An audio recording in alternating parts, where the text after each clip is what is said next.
Hello guys, welcome back to my channel. This is me റനാൻജ് മഷ്റഫ്. ഇന്നത്തെ എൻ്റെ video എന്താണെന്ന് വെച്ച് കഴിഞ്ഞാൽ, എനിക്ക് അധികം ആളുകൾ റിക്വസ്റ്റ് ചെയ്യുന്ന ഒരു ടൈപ്പ് വീഡിയോ ആണ്. പഠിക്കാൻ വേണ്ടിയിട്ട് നല്ലൊരു സ്റ്റഡി പ്ലാൻ പറഞ്ഞു തരുമോ, സ്റ്റഡി ടൈം ടേബിൾ പറഞ്ഞു തരുമോ എന്നുള്ളത്.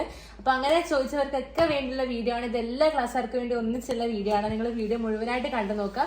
പിന്നെ നിങ്ങൾക്ക് അറിയാലോ, നാളെ സാറ്റർഡേയും പിന്നെ സൺഡേ ഒക്കെയാണ് വരുന്നുള്ളത്. അപ്പോൾ എന്തായാലും ഇപ്പോൾ ഒരുപാട് പഠിപ്പിച്ച് കഴിഞ്ഞു, നമ്മുടെ ഓൺ എക്സാം ഒക്കെ ആവാനായി. അപ്പോൾ എന്തായാലും നമ്മൾ പഠിച്ചേ പറ്റുള്ളൂ. അപ്പോൾ അതുകൊണ്ട് എല്ലാവർക്കും പഠിക്കാൻ അത്യാവശ്യം ആയിട്ടുണ്ടാവില്ലേ. അപ്പൊ അതുകൊണ്ട് ഞാൻ നിങ്ങൾക്ക് എല്ലാവർക്കും വേണ്ടിയിട്ട് നല്ലൊരു പ്ലാൻ തന്നെ പറഞ്ഞുതരാം. So let's start guys. അപ്പൊ നിങ്ങൾ എൻ്റെ അടുത്ത് എങ്ങനെയാണ് ഈ ടൈം ടേബിളിന് വേണ്ടി റിക്വസ്റ്റ് ചെയ്യാറെന്ന് വെച്ച് കഴിഞ്ഞാൽ, നിങ്ങൾ ഓരോരുത്തരും ഇപ്പം ഞാൻ പറഞ്ഞത് ആഴ്ചയിൽ തന്നെ എനിക്കൊരു 10-20ഓളം കമന്റ്സ് വരുന്നത് എങ്ങനെയാന്ന് വെച്ച് കഴിഞ്ഞാൽ, നിങ്ങൾക്ക് എത്രയൊക്കെ പഠിക്കാനുണ്ടെന്നുള്ള കാര്യങ്ങളൊക്കെ നിങ്ങൾ ടൈം അടക്കം കൊടുത്ത് പഠിക്കുന്നതും, എനിക്ക് ഈ കാര്യങ്ങളൊക്കെയാണ്, എനിക്ക് ട്യൂഷൻ ഇങ്ങനെയാണ്, ഈ ടൈമിലാണെന്ന് പറഞ്ഞ് അധികം ആളുകൾ എല്ലാവരും അങ്ങനെയാണ് എനിക്ക് വേണ്ടിയിട്ട് ഒരു ടൈം ടേബിൾ പറഞ്ഞുതരും, ഈ സമയം വെച്ചിട്ടെന്ന് പറയാണ്. അപ്പൊ അങ്ങനെ ഓരോരുത്തർക്കും വേണ്ടിയിട്ട് ഞാൻ തയ്യാറാക്കാൻ നിന്ന് കഴിഞ്ഞാൽ ഞാൻ എൻ്റെ ചാനൽ ഒരു 100ഓളം വീഡിയോസ് ഞാൻ ഈ സ്റ്റഡി ടൈം ടേബിൾ തന്നെ ചെയ്യേണ്ടി വരും. അപ്പൊ എനിക്ക് നിങ്ങളോട് ചോദിക്കാനുള്ള ഒരു കാര്യം എന്താണെന്ന് വെച്ച് കഴിഞ്ഞാല്, നിങ്ങൾക്ക് ഇത്രയും നന്നായിട്ട് നിങ്ങൾക്ക് പഠിക്കാനുള്ള ടൈമും കാര്യങ്ങളൊക്കെ നിങ്ങൾക്ക് കൊടുത്തിട്ട് ഇതുപോലെ എനിക്ക് കമന്റ് ചെയ്യാൻ പറ്റുന്നുണ്ടെങ്കിൽ, നിങ്ങൾക്ക് സ്വന്തമായിട്ട് എന്തുകൊണ്ടൊരു ടൈം ടേബിൾ ഉണ്ടാക്കാൻ അറിയാത്തത്? എന്തായാലും എല്ലാവർക്കും സ്വന്തമായിട്ട് തന്നെ ടൈം ടേബിൾ ഉണ്ടാക്കാൻ പറ്റണം.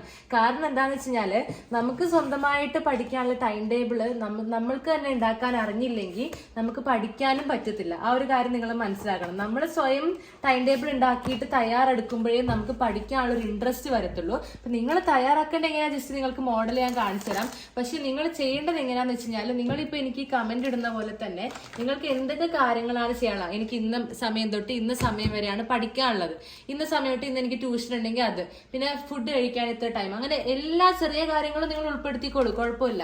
അങ്ങനെ നിങ്ങൾ ഇത്ര കാര്യങ്ങളൊക്കെയാണ് പറഞ്ഞിട്ട് നിങ്ങൾ ഒരു ബുക്ക് എടുത്തിട്ട്, ഒരു ഫ്രഷ് പേജ് എടുത്തിട്ട് നിങ്ങൾ അതിനകത്ത് ടൈം ഉൾപ്പെടെ ഓരോരോ കാര്യങ്ങൾ നിങ്ങൾ അങ്ങനെ എഴുതിയിട്ടാണ് ടൈം ടേബിൾ തയ്യാറാക്കേണ്ടത്. ഞാൻ നിങ്ങൾക്കൊരു മോഡൽ പോലെ കാണിച്ചു തരാം.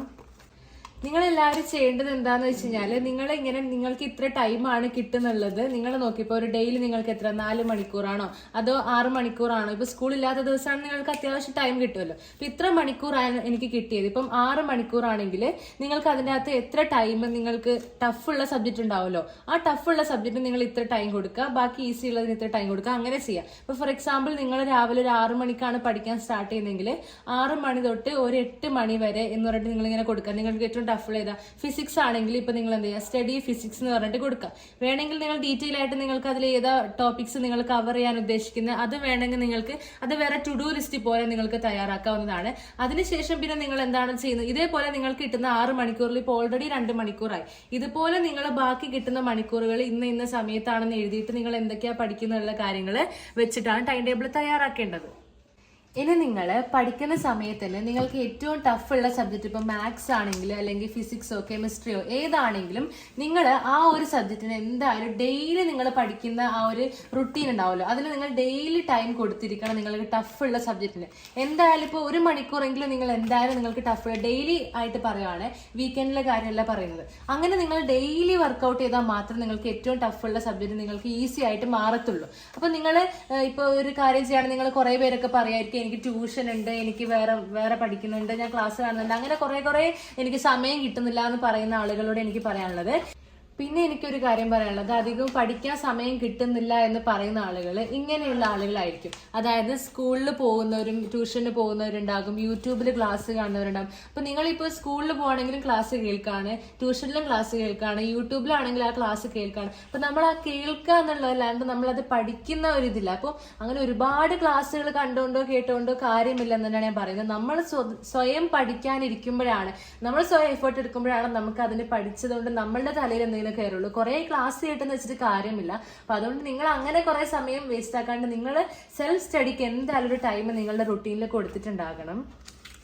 ഇനി ഞാൻ നിങ്ങൾക്ക് ഒരു ടിപ്പ് പറഞ്ഞുതരാം. മാത്സിൽ ഞാൻ ഈ അടുത്തൊരു വീഡിയോ കണ്ടതാണ്. മാത്സ് നമുക്ക് പലർക്കും ടഫ് ആണുള്ള കാരണം എന്താന്ന് വെച്ച് കഴിഞ്ഞാല്, നമ്മൾ മാത്സ് പഠിക്കുന്ന സമയത്ത് എന്താ ചെയ്യുക, നമ്മൾ ഈ നോട്ടിൽ തന്ന പ്രോബ്ലംസ് മാത്രം ടീച്ചർ പറഞ്ഞു തന്ന ആ ഒരു എന്തെങ്കിലുമൊക്കെ മാത്രം നമ്മൾ ചെയ്തു പോകത്തേ ഉള്ളൂ. പക്ഷെ നമുക്ക് മാത്സ് ടെക്സ്റ്റ് ബുക്ക് ഉണ്ടാവാറുണ്ടല്ലോ, അതിന്റെ അകത്ത് നമ്മൾ ഓരോരോ വലിയ വലിയ പാരഗ്രാഫുകളൊക്കെ കാണുമ്പോൾ നമ്മൾ നോക്കാറേ ഇല്ല, ടെക്സ്റ്റിനെ തുറക്കാറില്ലായിരിക്കും പലരും. പക്ഷെ ആ സാറ് പറഞ്ഞ എന്താന്ന് വെച്ച് കഴിഞ്ഞാൽ, നമ്മൾ അങ്ങനെയുള്ള പാരഗ്രാഫുകളൊക്കെ വായിച്ച് നോക്കണം. നിങ്ങൾ ഏത് ക്ലാസ്സാണെങ്കിലും മനസ്സിലാവുന്നില്ലെങ്കിൽ ജസ്റ്റ് വായിച്ച് നോക്കണം. കാരണം അതാണ് നമ്മൾ പഠിക്കുന്ന പ്രോബ്ലംസിന്റെ കോൺസെപ്റ്റ് എന്ന് പറയുന്നത്.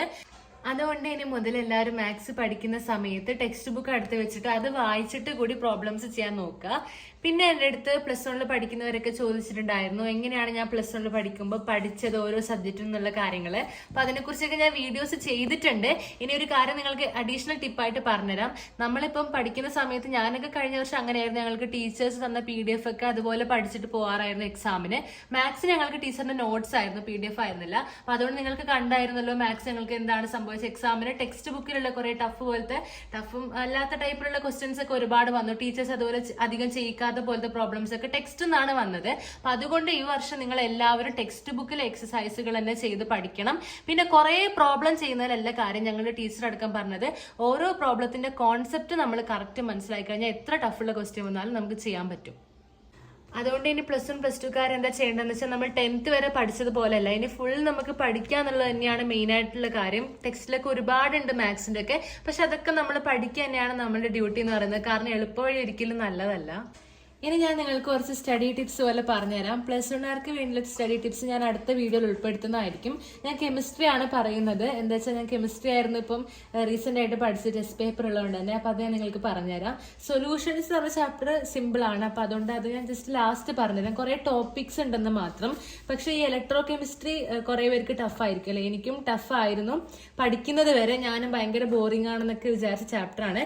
പക്ഷെ ഞാനത് ശരിക്കും മനസ്സിലാക്കി പഠിച്ചപ്പം എനിക്ക് വളരെ നല്ല ഈസി ആയിട്ട് തോന്നി. ഞാൻ നിങ്ങൾക്ക് പറഞ്ഞുതരാം. അപ്പൊ ഇതിന്റെ അകത്ത് കുറച്ച് ഇമ്പോർട്ടന്റ് ആയി വരുന്ന ടോപ്പിക്കുകൾ നിങ്ങൾക്ക് അറിയാലോ ഏതൊക്കെയാണ്. ഇലക്ട്രോഡ് പൊട്ടൻഷ്യൽ, ഇതില് ഞങ്ങളെ ടീച്ചർ ഇതുപോലെ നല്ല ഷോർട്ടാക്കി നല്ല രീതിക്ക് മനസ്സിലാക്കിയിട്ടാണ് എടുത്തരാറ്. അപ്പൊ ഇതിലെ ഏറ്റവും ഇമ്പോർട്ടന്റ് ആയിട്ടുള്ള പോയിന്റ്സ് ഇപ്പൊ ഇതിന്റെ അകത്ത് ഡീറ്റെയിൽ ആയിട്ടുണ്ട്.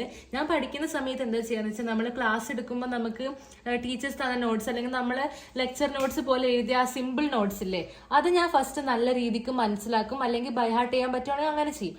അതിനുശേഷമാണ് ഡീറ്റെയിൽഡ് ആയിട്ടുള്ള ഇതിൽ വരുന്ന നോട്ട്സ് അല്ലെങ്കിൽ അങ്ങനെ ഞാൻ വായിക്കാറ്. അപ്പൊ അങ്ങനെ ചെയ്യുവാണെങ്കിൽ നമുക്ക് എന്ത് ചെയ്യാൻ പറ്റും, ഇതിന്റെ അകത്ത് ഇനി ഉൾപ്പെടാത്ത ഇതിൽ വരുന്ന കാര്യങ്ങളും നമുക്ക് മനസ്സിലാക്കാനും പഠിക്കാനും പറ്റും. നിങ്ങൾ അങ്ങനെ ചെയ്യുക. ഏറ്റവും സിമ്പിൾ ആക്കി ചുരുക്കിയിട്ട് കാര്യം പഠിച്ചിട്ട് ഡീറ്റെയിൽ ആയിട്ട് അതിനെ കുറിച്ചുള്ള വിവരങ്ങളൊക്കെ അറിയാൻ ശ്രമിക്കുക. അതായിരിക്കും നിങ്ങൾക്ക് സിമ്പിൾ. അതാകുമ്പോൾ എക്സാമിൽ നിങ്ങൾക്ക് എല്ലാം ഒന്നിച്ച് കിട്ടിയില്ലെങ്കിലും നിങ്ങൾക്ക് ആ പോയിന്റ്സ് എങ്കിലും എഴുതി വെച്ചാൽ നിങ്ങൾക്ക് മാർക്കാണ്, പോയിന്റിനാണ് കാര്യം. പിന്നെ കെമിസ്ട്രി ഒക്കെ നമുക്ക് അറിയാലോ. പിന്നെ എന്താ സംഭവിച്ചാൽ ഇതിൽ പ്രോബ്ലംസ് ഒരുപാട് എടുത്ത് ചെയ്ത് നോക്കണം. ഇന്നിപ്പം ടെസ്റ്റ് പേപ്പർ ഉണ്ടായതുകൊണ്ട് തന്നെ ഉണ്ടെന്ന് പറഞ്ഞുകൊണ്ട് തന്നെ ഞാൻ എന്ത് ചെയ്തായിരുന്നു, കുറച്ച് PYQs ഒക്കെ എടുത്ത് നോക്കിയായിരുന്നു. അപ്പൊ അതിൻ്റെ അകത്ത് വരുന്ന പ്രോബ്ലംസ് ഒക്കെ ഞാൻ ചെയ്ത് നോക്കിയായിരുന്നു. ബാക്കിയുള്ള ടോപ്പിക്സ് വരുമ്പോൾ ഞാൻ അത് വായിച്ചു നോക്കാറാണ്. പിന്നെ ഏറ്റവും ഇമ്പോർട്ടന്റ് ആണ് ഈ നേൺസ്റ്റ് ഇക്വേഷൻ. ഈ ഒരു ഇക്വേഷൻ അറിയുവാണെങ്കിൽ നമുക്ക് ഒരുപാട് പ്രോബ്ലംസ് ചെയ്യാൻ പറ്റും. ഇപ്പൊ ഞങ്ങൾക്ക് ടീച്ചർ കംപ്ലീറ്റ് എടുത്തിട്ടില്ല, കുറച്ച് കാര്യങ്ങൾ എടുത്തിട്ടുള്ളൂ.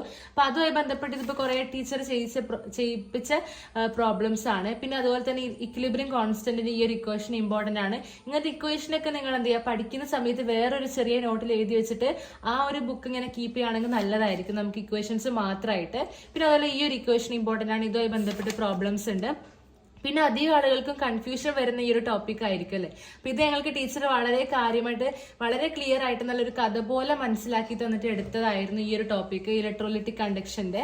അപ്പൊ അതുകൊണ്ട് തന്നെ ഇങ്ങനെയുള്ള സംഭവങ്ങളൊക്കെ വരുന്ന സമയത്ത് ഇതിലൊക്കെ നമ്മുടെ റിയൽ ലൈഫിൽ വരുന്ന ഒരുപാട് ആപ്ലിക്കേഷൻസ് ഒക്കെയാണിത്.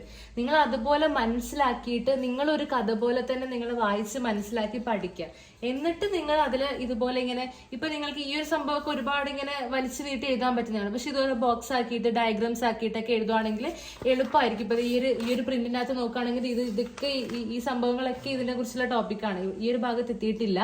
ഇങ്ങനെ വലിയ പാരഗ്രാഫ് കാണുമ്പോൾ നമുക്ക് തന്നെ പഠിക്കാൻ തോന്നില്ല. അപ്പൊ നിങ്ങൾക്ക് ഇനി ടീച്ചേഴ്സ് അങ്ങനത്തെ നോട്ട് തരുന്നില്ല എങ്കിൽ നിങ്ങൾ എൻ്റെ അടുത്ത് ചോദിക്കേണ്ട നോട്ട് തരും. അങ്ങനല്ല, പഠിക്കുന്ന സമയത്ത് നമ്മൾ തന്നെ സ്വയം ഷോർട്ട് നോട്ട്, നമുക്കറിയാമല്ലോ അത്യാവശ്യം വലിയ ഇംഗ്ലീഷ് അറിഞ്ഞ് ചെയ്യണമെന്നൊന്നുമില്ല, ഷോർട്ടായിട്ട് നിങ്ങൾ തന്നെ മനസ്സിലായ കാര്യങ്ങൾ ഒരു നോട്ട് പോലെ തയ്യാറാക്കി അത് പഠിച്ചാലും മതി. കാര്യം നമ്മൾക്ക് അറിഞ്ഞാൽ മതി. ബാക്കി എഴുതുന്നതൊക്കെ നമ്മളുടെ വാക്കിലായാലും ആ ഒരു പോയിന്റ് അവിടെ ഉണ്ടായാൽ മതി. പിന്നെ പ്രോബ്ലംസ് ഒക്കെ ഇക്വേഷൻ എഴുതിയിട്ട് കുറെ പ്രോബ്ലംസ് ചെയ്ത് വർക്ക്ഔട്ട് ചെയ്യുക. ഇന്നത്തെ വീഡിയോ ഇത്രയേ ഉള്ളൂ. ബാക്കിയുള്ളത് ഞാൻ അടുത്ത വീഡിയോയിൽ പറയാം. ഡീറ്റെയിൽ ആയിട്ട് ചാപ്റ്റർ കംപ്ലീറ്റ് ആയതിനു ശേഷം ഞാൻ പറഞ്ഞുതരാം കേട്ടോ.